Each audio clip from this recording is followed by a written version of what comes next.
Olá, você está no canal Psicologia Rosa e eu vou pedir para você se inscrever no canal, dar o seu like e deixar uma sugestão de algum tema que você acredite ser importante, que seja pertinente na sociedade atual, bem como esse que nós vamos tratar hoje, que é o videogame e as relações conjugais, os casamentos. Então vamos lá. Desde 2010, vem se observando, estudos realizados, vem se observando o número de separações, de casamentos, de divórcios acontecendo, separações de casamentos, relações que terminam, relações estáveis, toda relação é um casamento, com um único culpado, aspas aí, o videogame. E como é que isso funciona? Como é que isso acontece na relação? Veja, a tecnologia, ela vem para nos ajudar. Mas, claro, como tudo na vida, tudo que é em excesso acaba sendo prejudicial. Muitas vezes, os homens passam a jogar para desestressar, para preencher um tempo, enquanto ele está esperando a esposa, enquanto ele está esperando um amigo. Isso começa lá na adolescência. Antigamente, diria aí há uns 20 anos, né, mais ou menos, os adolescentes se reuniam para jogar o videogame. Hoje não mais, com a tecnologia, um joga aqui, o outro joga lá, no Congo, outro na África, outro nos Estados Unidos, outro no Japão, enfim. A tecnologia veio para aproximar essas distâncias geográficas, né? Mas também ela faz o seguinte, ela separa as pessoas que estão no mesmo ambiente e separa nas relações conjugais. Então, como é que isso acontece? E a culpa é do videogame? Então, quem inventou o videogame, que é o grande culpado, o grande vilão da situação? Claro que não. Óbvio que não. Então, veja, o que acontece na relação que eu tenho que estar canalizando para o videogame? O que é que já não está tão interessante no meu relacionamento que o videogame acaba sendo muito mais interessante? Isso são fases do casamento, a relação. Quando eu digo casamento aqui, volto a dizer, é qualquer relação. Um namoro, uma relação estável é um casamento. Não necessariamente você precisa ter ido lá ao cartório, feito lá o casamento na igreja, véu e grinalda, para você dizer que é casado. Você tem um relacionamento, é um casamento. Duas pessoas ali identificando-se muitos pontos ali, acredito que possam dividir o mesmo espaço. Muito bem. Estes sonhos, eles são unidos, partilhados, e aí começa a vida 2. Existem fases nessa vida 2. No primeiro momento, a fase do encantamento, que passou já pelaquela fase da paixão, isso eu estou dizendo de namoros que acontecem lá, namoro para depois o casamento, né? Muitas vezes as pessoas ficam noivas para depois se casar. Porque a paixão, ela dura de 9 meses a 14, 15 meses, 16 meses. Já, vários estudos já detectaram que esse é o período da paixão, né? Que você fica cego, você quer ficar com a pessoa todo dia, toda hora, você quer ligar para a pessoa, você está apaixonado. Depois dessa paixão, ela baixa, aí você vai ver aquela outra fase, a fase do é o amor mesmo, realmente ela é tudo que eu pensei para a minha vida, e ali é quando as pessoas se unem para formar uma família, né? E uma família pode ser aí com filhos, com pet, né? Na forma que for, sem nenhum dos dois, enfim, só os dois. E quando é que começa a acontecer o videogame na relação? Muitas vezes essa pessoa já traz, na maioria dos casos, são o masculino, são os homens. Na maioria das vezes, o homem já traz o hábito de jogar o videogame lá da vida dele, da vida de solteiro, né? Da vida de adolescente. Ele gosta, ele joga. E na fase de namoro está tudo ótimo, está tudo muito bem. Na fase de noivado está perfeito. Ele deixa lá o videogame, a gente vai sair, vai namorar, vai ficar, vai transar, está tudo maravilha. Início de casamento também, está tudo muito encantado. Tudo que o outro fizer, tudo lindo, né? Até os maus hábitos acabam sendo muito fofinhos, muito, muito gracioso. Quando acaba essa primeira fase e vai para a segunda fase, em que começa a ver o outro do jeito que ele é que você começa a perceber que tem alguma coisa ali que não está funcionando bem. Só que é o momento dos casais pararem para conversar. Mas quantos param para conversar? Na grande maioria, não, por N razões. Primeiro, eu tenho lá que conversar, discutir a relação, o DR, é complicado. Né? Nós vamos falar sobre coisas que não estou afim de falar agora. Eu vou empurrando, vou levando isso para baixo do tapete. E nesse empurrar para baixo do tapete, o tempo vai passando. Também não é sobre isso que eu quero falar agora, porque eu estou tão cansado, a gente trabalha o dia todo, já chega em casa cansado, é tempo de tomar um banho, jantar e dormir. Legal, mas tem tempo para o videogame. Outras vezes, existe, principalmente nesse momento de pandemia, de isolamento social, mudou a sociedade. A sociedade teve que desenvolver outros hábitos. Muitas pessoas perderam o emprego, outras tiveram que se reinventar.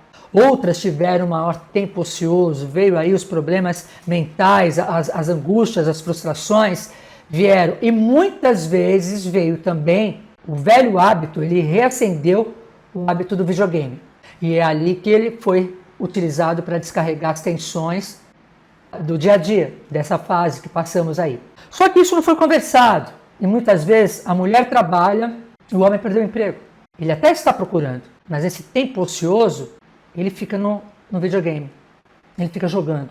Quando a esposa chega, ele já está jogando. Ele começou uma partida, ele está conversando com um amigo, ele está fazendo alguma coisa interessante no videogame. E esse lado de não estar trabalhando, de não estar sendo pertencente à sociedade lá do mundo corporativo, inconscientemente está atuando nessa pessoa. Então ele está descarregando essa energia no videogame também. Esse é um exemplo.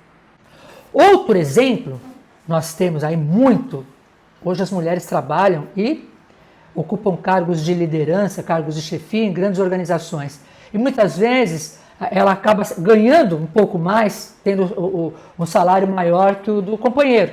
E isso, ainda existe uma sociedade machista, acaba mexendo muito com a autoestima do homem. Ele começa também aí a se sentir inferiorizado inconscientemente, por mais que ele diga que não. É porque o homem foi criado para ser o provedor. Via de regra, a sociedade machista ainda vê o homem como provedor, embora nós tenhamos um número altíssimo de mulheres que são chefes de família nos dias de hoje. Mas voltando ao nosso tema de hoje, então o videogame acaba sendo uma forma de descarregar a tensão. Só que isso vai aumentando. De 1 hora por dia, passa 2, passa 3, passa 4, passa 5, passa o dia todo. Passa a noite toda. E aí não tem mais conversa na relação. Aí um não ajuda mais o outro. As tarefas de casa ficam comprometidas por conta do jogo do videogame. O sexo fica comprometido porque o momento que tínhamos para namorar, para ficar juntos, ele está no videogame. O momento de sairmos, para fazer um passeio, tomar um sorvete, jantar, conversar com os amigos, assistir um filme, ele está no videogame. Então nós temos aí um número muito grande de pessoas que estão aí pedindo a separação, na grande maioria as mulheres, por essa falta de limite nos jogos de videogame. E nós não estamos culpando aqui o criador do videogame, porque tudo que é em excesso acaba sendo prejudicial, tem o seu lado negativo. E o videogame em excesso, a pessoa começa a tirar a atenção da vida dela mesma. Muitas vezes ela já não se dá conta de que ela deixou de tomar banho, de que ela deixou de cortar o cabelo, de que ela deixou de se cuidar, de que ela deixou de arrumar o quarto dela. Se tem filho, de olhar o filho, de olhar o cachorro, de cuidar da casa, para ficar no videogame. Se ele deixou de cuidar de si, como é que ele vai olhar para a esposa? Ele não vai olhar, porque ele está com a sua energia totalmente canalizada para os jogos de videogame. E se a gente falar aqui que são poucos casos, eu não estaria sendo tão correta com vocês, porque o número de casais se separando por conta do videogame é muito grande. Porém, é muito difícil a pessoa admitir que ela está viciada, que ela precisa trabalhar esse vício, tratar esse vício do jogo, porque na maioria das vezes ela acha que ela não está. Imagina, videogame, como assim? Eu viciado? Eu uso nas horas vagas, na hora que eu não estiver fazendo nada. O que eu estou fazendo? Eu não tenho nada para fazer, vou para o videogame. Acaba sendo como a droga, as drogas ilícitas, a bebida, seja lá a maconha, o crack, a cocaína, é um vício. E a pessoa acaba não podendo mais viver sem ele, sem o videogame, né? Então, ali, como é que vai se tratar? E essa pessoa precisa de ajuda, de um psiquiatra, de um psicólogo, para ele poder tirar esse vício, porque vai ser muito difícil. Como todo vício, é difícil curar. Mas muitas vezes a parceira, o parceiro, não tem paciência, porque ele se sente deixado de lado. Eu fui trocado pelo videogame.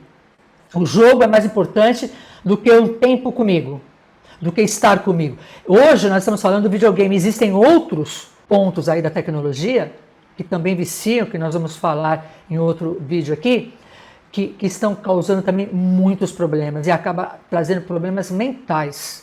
Então, na primeira fase, essa fase do encantamento, que eu ouvia lá, você nem percebia que a pessoa tinha essa questão do videogame. Na segunda fase, você começa a ver. Na terceira fase, onde nós temos cada um sua meta no casamento, eu tenho minha meta ainda de continuar trabalhando, mas você tem a sua meta de produzir mais o seu trabalho, mas juntos nós temos uma meta em casal, em família.